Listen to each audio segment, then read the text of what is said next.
Ready, John? I'm gonna need a gun.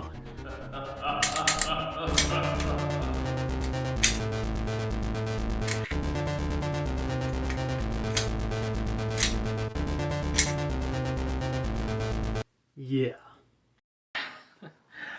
Oh, right. John Wick, Chapter 4. I have so much to say about this movie, and yet so little, because it's really hard to talk about some of the things I really liked and some of the things I didn't like without getting into spoilers. If for some reason there are spoilers, I'm just going to throw up a spoiler warning a second or two before I start talking about it, and then it'll go away when I'm done talking about it. So, John Wick Chapter 4, the parts I didn't like. The first three John Wick films keep some level of realism, and yes, it pushes the envelope in each next chapter, but it always kept itself somewhat grounded until, like, the last 2 minutes of John Wick 3, where Winston shoots him off the roof, and he should have died and hitting all those fire escape railings and stuff on the way down off this building. And of course, he's alive and totally fine in the next film. You know, it crossed the line there, but it's the end of the movie, and you could be like, yeah, okay, what, you know, it is what it is, right? In this film, there are a few moments where even if you're trying to watch it and just enjoy it for entertainment value and not think about realism and stuff, there's a few moments that are so jarringly obvious to anyone that what just happened would kill you, or what just happened would, like, paralyze you for life. These characters just get off the ground and they're like, ugh. Alright. I guess I gotta fight again. They just get up and kind of sort of limp away, and then in the next action scene, their power and their fatigue level is back to, like, normal. Like, no. Your power level should be going down and your fatigue level should, like, be going up, right? And it's, like, the opposite.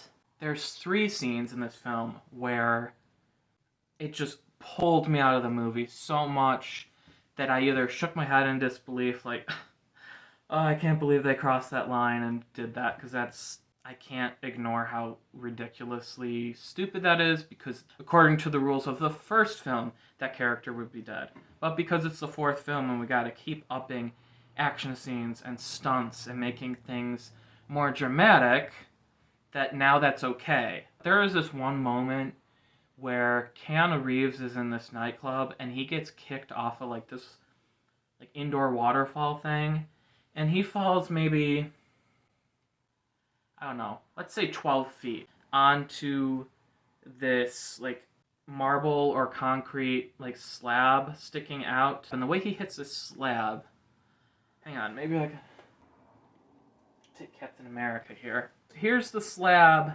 He gets kicked off and he falls like this. And he lands on the slab like this. His legs and his back, you actually hear his back crack. I just gotta say that when you land like this, if it didn't straight up kill you right away, you would be paralyzed from the shoulders down, probably for the rest of your life. And then he goes, ugh, boom. And then he kind of just slowly gets back up in, like, slow motion, and it's, like, kind of a little woozy and a little beat up, right? And it's just moments like that where it's like, oh, come on. I hurt my back doing the most, like, mundane thing ever. I've had back problems because of it for almost 4 years. I've had 2 surgeries. I've been in physical therapy, injections, chiropractic. What else was I in? I think I was in something else, but it's escaping me right now. But anyhow, I've been suffering for almost 4 years. And if you get kicked off of something that's 12 foot high, you land onto a slab and your back goes crack, the spine and the discs in your back do not work like that. I was watching and I was like, oh! Why is he still moving? You gotta be kidding me. That is what it was like. And it's just moments like that where it crosses that line and it just pulls me right out of the film.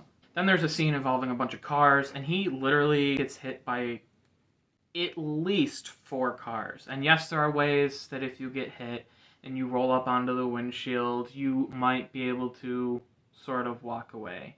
You're probably going to have injuries for the rest of your life, but with adrenaline and everything, you could probably still keep going, right? But he gets hit by cars and thrown into other cars and dents these cars and stuff. And it's just like, dude, your bones would be like obliterated. And he's like, fine. Then we get to the end of the film and they have to go up supposedly supposed to be like 222 steps. He literally gets to the top and gets kicked back down. Ba-boom, ba-boom, ba-boom, ba-boom, ba-boom. All the way back down to the bottom. That would kill you. People in the audience were laughing, and it was like comedic, but at the same time I couldn't tell, are they laughing because it's meant to be funny, or are they laughing because it's so absurd? And then I asked myself the same question, and for me personally, it was a bit of both. That was another scene that pulled me right out of the film. That was my biggest problem with this movie. If you really break it down, there's a lot of logical issues in this movie. And moments where characters who are trying to kill other characters are in the same room and for some reason just do a bunch of talking instead of even trying to kill each other. Or they take moments where they have the upper hand and could just shoot the guy in the head or slice his throat or whatever, and they don't for some reason. It just doesn't make sense. Alright, now these are the things that I did like about the movie. The action is the best in the franchise. The ways that they kill people, and I know it sounds so bad, but it takes that creativity from the other three films and it just way surpasses that. That was fun. We have a lot of interesting characters in this movie. One of my favorite characters was the guy with the dog. I don't remember his name. He's kind of like a rogue in this movie. He's got his own set of reasons why he's trying to kill / also keep alive John Wick. I think that added just the right amount of uniqueness to this movie to keep it a little more fresh. If this guy wasn't in it, I feel like people will go, it's kind of just like the other ones. But with this character added in, it just adds a little bit of something to make it a little different, a little more unique, and interesting. Also, I don't feel like the character ever took too much away from John Wick or the main bad guy played by that Skarsgård kid who plays Pennywise, which, by the way, he's a fantastic actor. I've seen him in a few things, and I have never been disappointed with his acting abilities. He is just so good. There's one character in this movie that I really, really liked. I would have loved to see a movie or even a spin-off series revolving around this character. We have Donnie Yen in this movie, and do you remember that guy? He played one of the bad guys in, it was the first or second Hangover movie. When Donnie Yen shows up in this film, he looks like this guy. He's got a turtleneck on, his hair is kind of long and swoopy, and he's got these sunglasses. And I kept looking at him going, I thought Donnie Yen was in this movie. Why is this guy the guy from The Hangover? And then he takes off his glasses, and it is Donnie Yen. And I was like, okay, well, that's weird. And in the very next scene that he shows up in, he has a completely different haircut, and he's got a suit now and whatnot. Apparently, when you sign on to a job to go kill people, you need to make sure you look your best. I guess that's protocol? I don't know. But speaking of Donnie Yen, his character is blind in this movie, and he also played the blind guy in Rogue One, who was force sensitive, but he's not force sensitive in this movie because there is no force in this movie. It's all realistic based, right? There are so many moments where he should have just been straight up dead, and it doesn't happen. And there are so many moments where people could have killed him and they don't. It was just, I don't know, I couldn't tell if I was okay with the character or if I really didn't care for him at all. And I'm still kind of torn between it. But I can definitely say I did not enjoy the character because the whole movie I kept thinking, this is impossible. You're going up against John Wick, who's the best assassin in the world. John Wick has all of his senses, and you have all of yours except one, which is sight, which is very critical if you're going to be fighting people and sword fighting, shooting people and kicking. But again, you kind of have to just accept what the franchise is, what the world of John Wick is like, and kind of just get into it. I will admit that he added some comedic tone to the movie. There are a couple scenes where he does some things that are incredibly cool. Especially there's one scene where he does like this super fast like speed punch, and it's just like it's so fast and ridiculous that you can't help but laugh, but at the same time it's real. Like in the time it takes a normal person to throw like one punch, he throws like 10. It's just like da, da, da, da, da, da. So it's just ridiculous but so cool. Winston is in this movie, and the last 3 movies, the scenes where Winston was on screen, I found his character interesting, but I was pretty annoyed when he betrayed John Wick at the end of chapter 3 and shoots him. But in this movie, he's a lot more likable. He has a lot more time on screen, and I found his character just very interesting. Plus, the actor's great as well. Now we get to Keanu Reeves, and his dialogue delivery is some of the worst dialogue delivery I've ever seen. Ever. It's just so bad. It's a shame, too, because he's a great actor as far as his physical abilities, his stunt work, the amount of time and effort and perseverance he puts into the characters that he plays. I think his emotional reactions, like his face and his body, depending on what scenes he needs to be in with emotions and react to, are usually really good. It's just, he cannot do dialogue. And in this movie, he really can't do dialogue. I've seen other movies where he's done dialogue and it's been mediocre, but this isn't even mediocre. It's not even bad. Like, it is borderline atrocious. And it's funny, but it is terrible. And seeing as the fact that he has like 350 words or less or something like that in the script, and he still can't deliver those lines with any sense of normalcy, is just weird. It's funny, and I think it's almost like a running joke at this point, at least to the audience, but it's bad. But the other actors in the film make up for it with their dialogue delivery, so I guess that makes it fine. You know, I'm not going to give Keanu Reeves a hard time because he is 60 years old, still doing, I'd say probably 90+% of his own stunts, doing all the physical acting. He knows the martial arts, he knows the fight sequences. He's very, very talented as far as that goes. I'm going to give him a pass with the dialogue on this one, but if he's ever in another one and his dialogue is bad, I won't give him a pass next time. I was writing notes on my phone when I was watching it. And there is a scene that involves nunchucks, and the phrase came to mind because I thought it would be funny to use in the review, is "make nunchucks great again." And I did not want to forget it, so I wrote it down, but autocorrect makes it say, "make nunchicks great again." Which is also kind of funny because there's this movie called Sister Wrath or something like that. I did a trailer reaction for it that's about like killer nuns who are like assassins and stuff.